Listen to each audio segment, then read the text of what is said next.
మావయ్య, ఎందుకు నాన్న అంత కోపంగా ఉన్నారు? అసలు నాన్నకి ఏమైంది అని అడుగుతుంది. ఏమైందంటే ఏం చెప్పమంటావమ్మా? ఊహించని ఎదురు దెబ్బ ఒకటి ఇప్పుడు నీ జీవితంలోకి రాబోతుంది అని అంటారు. అర్థం కాలేదు మావయ్య అని అంటుంది పాపం భూమి. గగన్ రేపు నీ దగ్గరికి వచ్చి నీకు బొట్టు పెట్టి తన ఇంటికి తీసుకువెళ్తానని బావగారితో ఛాలెంజ్ చేశాడమ్మా. నువ్వు వాడిని ప్రేమిస్తున్నావని వాడికి అర్థమైపోయిందనుకుంటా. అందుకే అందుకే ఇదంతా చేస్తున్నాడు అని అంటారు కృష్ణప్రసాద్. ఒక్కసారిగా ఆ మాట విని షాక్ అయిపోతారనమాట. భూమి, ఏంటి ఆయన రేపు ఇంటికి వస్తారా? వచ్చి నన్ను తీసుకెళ్తారా అని అంటుంది. అవునమ్మా, అందుకే పగడ్బందీగా ఖచ్చితంగా బందోబస్తు ఉండాలని ఇప్పుడు మీ నాన్న చెప్తున్నారు. అయినా నాకు చాలా టెన్షన్గా ఉందమ్మా. రేపు గగన్ ఏం చేస్తాడోనని, ఏం జరుగుతుందో అని నాకు చాలా చాలా టెన్షన్గా ఉంది అని అంటారు. పాపం భూమికి ఏమీ అర్థం కాదు. మావయ్య, నేను నేను మాట్లాడతాను మావయ్య అని ఇంక పక్కకి వెళ్ళి వెంటనే భూమి అయితే కాల్ చేస్తుందనమాట ఇంకా గగన్కి. ఇంకా గగన్ అలా ఫోన్ తీసుకొని, హాయ్ భూమి, వాట్ ఏ సడన్ సర్ప్రైజ్.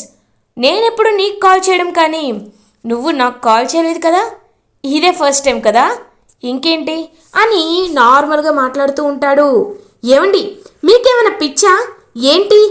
నాన్న అంకుల్తో ఛాలెంజ్ చేశారంట, ఎందుకు ఎందుకు అని అడుగుతుంది భూమి. అదేంటి భూమి, వింతగా మాట్లాడుతున్నావేంటి? అయినా నేను నిన్ను పెళ్లి చేసుకోబోతున్నాను. పెళ్లి చేసుకున్నాక కూడా నువ్వు మా ఇంట్లోనే కదా ఉండాలి. అలాంటప్పుడు వాడింట్లో నువ్వు ఉండడం ఏంటి? నువ్వు నన్ను ప్రేమిస్తున్నావు, నేను నిన్ను ప్రేమిస్తున్నాను. వాడు నీకు షెల్టర్ ఇచ్చుండొచ్చు, నిన్ను ఆప్యాయంగా పిలిచుండొచ్చు, కానీ ఎంతైనా వాడు నీ కన్న తండ్రి కాదు కదా. అలాంటప్పుడు ఎందుకు భూమి, ఎందుకు ఇంకా వాడు చెప్పిన మాటలు వింటావు అని అంటారు గగన్. గగన్ గారు, మీరు మర్యాదగా మాట్లాడండి. ఆయన ఆయన నాకు దేవుడిచ్చిన నాన్న అని అంటుంది. అని అనుకోవడం నీ మంచితనం, కానీ నువ్వు అనుకున్నంత మంచివాడేమి కాదు ఆ శరత్ చంద్ర. చూడు భూమి, వాడికి ఏం చెప్తున్నానో నీకు అదే చెప్తున్నాను. రేపు మార్నింగ్ 10 ఆ ఇంటికి వస్తాను. నీకు నా చేత్తో బొట్టు పెడతాను. నీ చేయి పట్టుకొని నా ఇంటికి తీసుకువస్తాను. ఇది నేను నీకు చెప్తున్నాను. నువ్వు మొత్తం ప్యాక్ చేసుకొని రెడీగా ఉండు, సరేనా అని కాల్ కట్ చేస్తాడు గగన్. హలో ఏమండి, ఇదేంటి ఎంత చెప్పినా ఈయన వినటం లేదు. ఇప్పుడు నేను ఏం చేయాలి? ఈ ప్రమాదం నుంచి ఎలా తప్పించుకోవాలి? గగన్ గారంటే నాకు ఇష్టమే, కానీ ఇలా చేస్తే నన్ను ఎప్పటికీ నాన్న మొహం చూడరు. ఇప్పుడు ఏం చేయాలి అని ఆలోచిస్తూ ఉంటుంది భూమి. ఇది ఇలా ఉండగా నైట్ అవుతుంది. గగన్ చెర్రీకి కాల్ చేస్తాడు. చెర్రీ గగన్కి కాల్ చేస్తాడు. ఇంకా గగన్ ఫోన్ లిఫ్ట్ చేస్తాడు. హలో చెర్రీ, నేనే నీకు కాల్ చేయాలనుకుంటున్నాను రా, ఏంటి కాల్ చేసావు అని అడుగుతారు. అన్నయ్య, నీకు ఒక ముఖ్యమైన విషయం చెప్పాలి అని అంటాడు చెర్రీ. ఏంట్రా, ఏంటది అని అడుగుతారు. నక్షత్రం ఉంది కదన్నయ్య, అది నిన్ను ప్రేమిస్తుంది అని అంటాడు. ఓ అదా, ఆ విషయం నాకు తెలుసులేరా చెర్రీ అని అంటారు. ఏంటి, నీకు తెలుసా? అంటే నువ్వు కూడా తనని అని అంటారు. చిచి లేదు, నేను తన్నెందుకు ప్రేమిస్తాను? అలాంటిదేమీ లేదు, అది నన్ను ప్రేమిస్తుందని నాకు తెలుసు అని అంటారు. ఓ అవునా సోదరా, అదేలే, ఈ విషయమే నీకు చెప్దామని కాల్ చేశాను. అయినా ఇంట్లో అంతా హడావిడిగా ఉంది సోదరా, ఎవరిని అడిగినా నాకేమీ చెప్పట్లేదు. వెళ్ళి మావయ్యని అడుగుదామంటే మావయ్య కోపంతో రగిలిపోతున్నారు. ఇప్పుడు ఎవరిని అడిగినా టెన్షనేనని ఏమీ చెప్పట్లేదు. అయినా ఇంట్లో విషయాలు నీకేం తెలుస్తుందిలే. సరే ఇంకా నువ్వు రెస్ట్ తీసుకో అని కాల్ కట్ చేస్తాడు చెర్రీ. సారీరా చెర్రీ, నేను చాలా క్లోజ్గా ప్రేమించే వ్యక్తి, కానీ నీకు కూడా భూమి విషయాన్ని నేను చెప్పలేదు, దాచే ఉంచాను. రేపు నువ్వు కూడా షాక్ అవ్వడానికి సిద్ధంగా ఉంటావు అని ఆలోచిస్తూ ఉంటాడు గగన్. ఇది ఇలా ఉండగా మార్నింగ్ అవుతుంది. శరత్ చంద్ర తన సెక్యూరిటీతో చాలా బలంగా ఆ గగన్ రాకుండా అన్ని ఏర్పాట్లు చేసుకుంటాడు. అదంతా చూస్తున్న అపూర్వ, ఈరోజు నాకు చాలా సంతోషంగా ఉంది పిన్ని. ఎందుకంటే వాడు పెట్టుకోక బావతో పెట్టుకున్నాడు. ఇంకా వాడి శవమే మనం చూస్తాంలే అని అంటుంది అపూర్వ. ఏమో అమ్మాయి, తాడిని తన్నేవాళ్ళుంటే వాళ్ళ తలదన్నే వాళ్ళు ఒకరు ఉంటారంటారు కదా, అది అల్లుడు గారి విషయంలో ఆ గగనేనేమో అని అంటుంది ఆ గోరింటాకు పిన్ని. పిన్ని, నీకు నోటికి మంచి మాటలు రావా? ఎప్పుడు అవతల వాళ్ళని పొగుడుతావేంటి అని అంటారు. చూడమ్మాయి, మనల్ని మనం పొగుడుకుంటే అహంకారం అంటారు, అవతల వాళ్ళని పొగిడితే మంచిదాన్ని కాదు అంటారు. ఏంటో నేనెప్పుడు నిజాలే మాట్లాడతాను, నువ్వే అర్థం చేసుకోవు అని అక్కడి నుండి వెళ్ళిపోతుంది గోరింటాకు పిన్ని. ఇటువైపు భూమి కూడా చాలా టెన్షన్ పడుతూ ఉంటుంది. ఆయన ఏం చేస్తారు, ఎట్నుండి వస్తారు, నాకేమీ అర్థం కావట్లేదు. ఒకవేళ ఇంత నాన్న సెక్యూరిటీ పెట్టినా ఆయన వస్తే నేను ఏం చేయాలి అని ఆలోచిస్తూ ఉంటుంది భూమి. ఇంకా శరత్ చంద్ర కూడా మొత్తం సెక్యూరిటీని టైట్ చేసి మొత్తం 4 వైపుల నుండి అలా ఇంకా తనైతే సెక్యూరిటీని బలంగా పెంచుతాడు.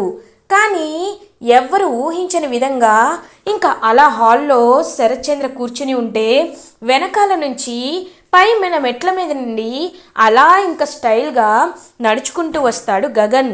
ఒక్కసారిగా గగన్ని పైనుండి చూసి షాక్ అయిపోతారు శరత్ చంద్ర, అపూర్వ అండ్ ఫ్యామిలీ మెంబర్స్ అందరూ. ఇంకా చెర్రీ అలా చూస్తూ ఉంటాడు.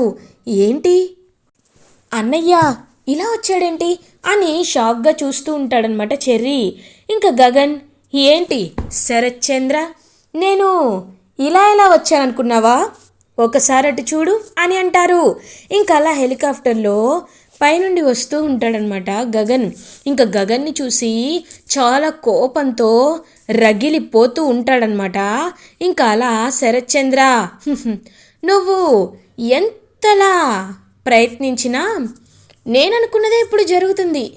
ఇప్పటికైనా ఈ విషయాన్ని నువ్వు అర్థం చేసుకుంటే బాగుంటుంది అని అలా ఇంకా నడుచుకుంటూ వెళ్తాడు.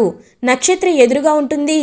ఇదేంటి బావ నా దగ్గరికి వస్తాడా, నాకు భయంగా ఉంది అని భయపడుతూ ఉంటుంది. ఇంకా కరెక్ట్గా అలా నక్షత్రాన్ని దాటుకొని భూమి దగ్గరికి వెళ్తాడనమాట. ఇంకా వెంటనే గగన్ భూమి దగ్గరికి వెళ్ళి భూమి చేయి పట్టుకొని అలా ఇంకా భూమిని తనతో పాటు బొట్టు పెడతాడు. తన చేతిలో ఉన్న కుంకుమ తీసుకొని అలా ఇంకా భూమికి తన చేత్తో కుంకుమని పెడతాడనమాట గగన్. ఒక్కసారిగా శరత్ చంద్ర షాక్ అయిపోతాడు. గగన్ వైపే అలా చూస్తూ ఉండిపోతుంది భూమి.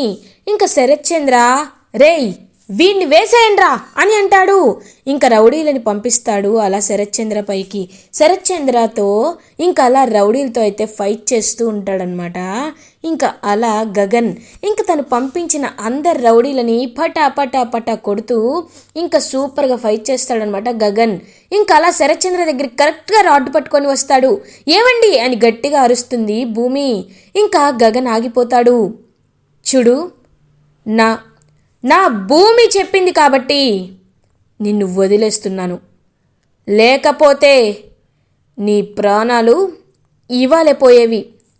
భూమి రా భూమి అని భూమిని తీసుకువెళ్తూ ఉంటాడు గగన్. ఇంకా భూమి గగన్ వెంట వెళ్తూ ఉంటుంది. అమ్మ భూమి అని అనేలోపు, ఏయ్ ఇన్నాళ్ళు తనల్ని ఎమోషనల్ బ్లాక్మెయిల్ చేసింది చాలు, ఇంకా భూమిని ఎమోషనల్ బ్లాక్మెయిల్ చేయాలని చూడొద్దు. భూమి, నువ్వు కూడా నా మీద నీకు ఏమాత్రం ప్రేమున్నా నువ్వు నాతో వస్తున్నావు, లేదంటే వెళ్ళిపోతున్నావు. చెప్పు భూమి, నా మీద చెప్పు, నా మీద ప్రమాణం చేసి చెప్పు, నువ్వు నన్ను ప్రేమిస్తున్నావా లేదా అని అడుగుతాడు. ఇంకా శరత్ చంద్ర అలా చూస్తూ ఉంటాడు. నా భూమి నిన్ను ప్రేమించడం ఏంట్రా అని అంటాడు.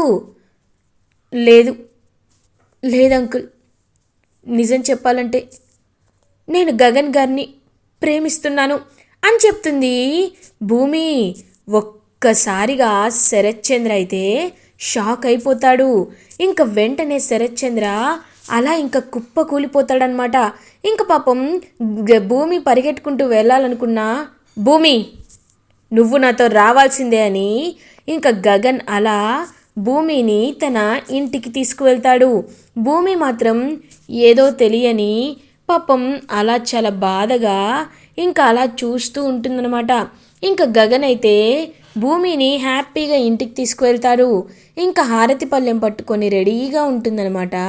అలా ఇంకా శారద ఇంక వెంటనే తను రాగానే హారతి ఇస్తుందనమాట శారద. ఇంకా శారదాన్ని చూస్తూ ఉంటుంది భూమి. కానీ ఏమీ మాట్లాడకుండా సైలెంట్గానే ఉంటుంది భూమి. ఏంటమ్మా భూమి, ఏమీ మాట్లాడటం లేదేంటి